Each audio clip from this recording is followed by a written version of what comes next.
Have you ever trusted someone with your whole heart, only to be let down? Sometimes the worst hurt is actually God protecting what's ahead for you. This is the story of how one woman learned that truth. In a small town called Meadowbrook, sitting between gentle hills and green fields in Georgia, there lived a 68-year-old woman named Miss Elfrieda. Her little house on Chestnut Street had a red brick roof and an old apple tree in the yard. She had lived there for 45 years. First with her husband Samuel, then alone. Samuel had died 10 years ago.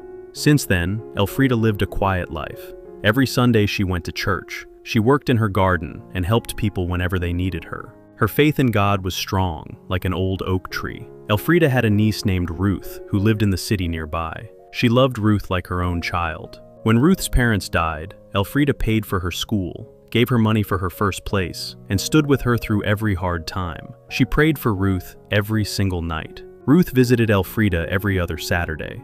She brought flowers, cakes, and stories. She called Elfrieda Auntie and hugged her long at goodbye. Elfrieda thought this was the most precious thing she had left. Then, everything changed. One winter, Elfrieda got very sick. A bad sickness of the lungs kept her in bed for weeks.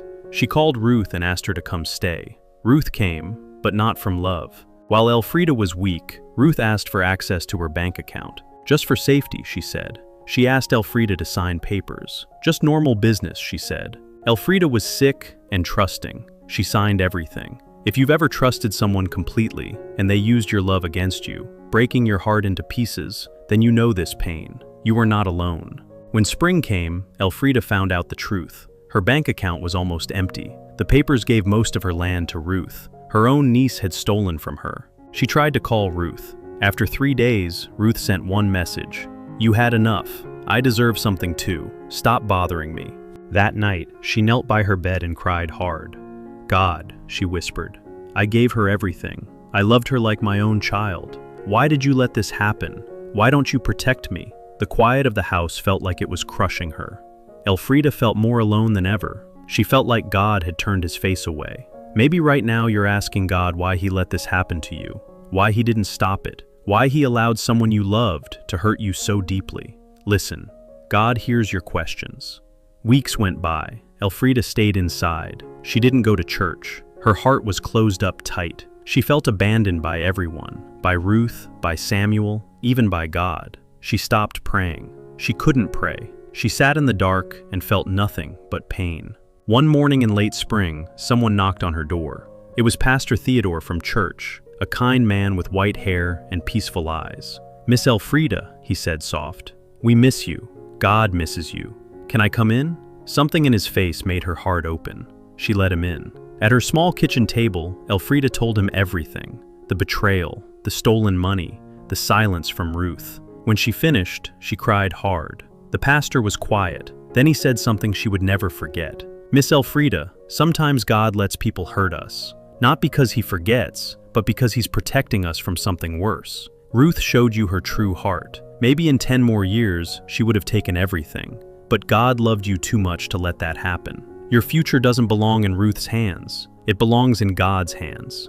Elfrieda looked at him, tears streaming.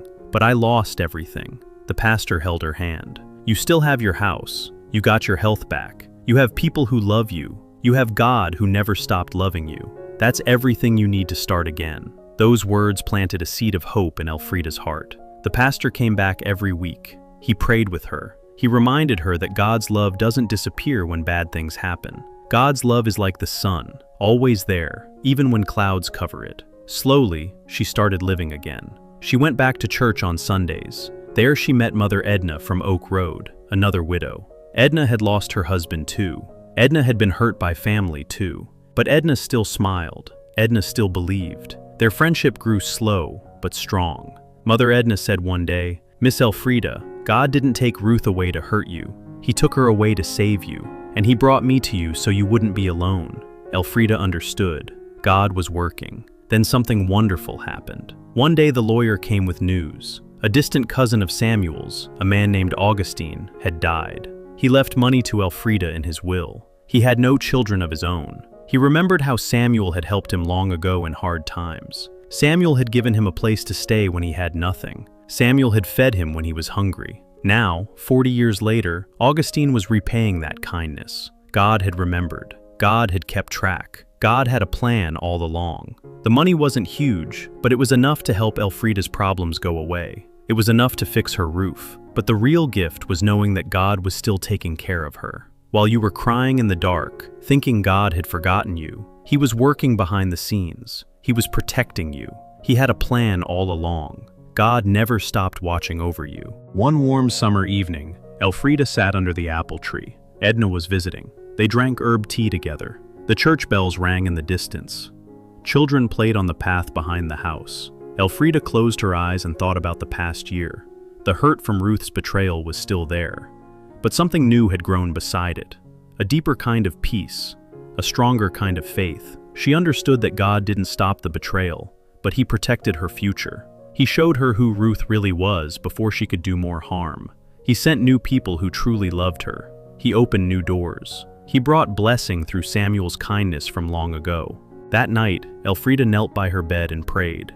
God, I don't understand why you let Ruth hurt me. I don't understand why you were quiet when I needed to hear you most. But I'm learning something. You were never quiet.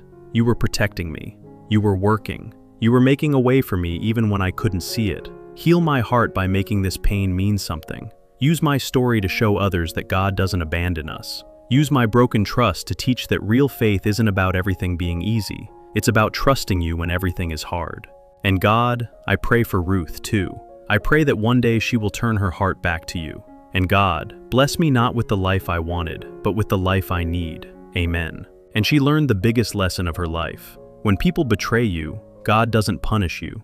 He shows you the truth. He teaches you who you can really trust. He protects your future, even when it feels like everything is breaking. The betrayal you suffered wasn't your ending. It was God's protection.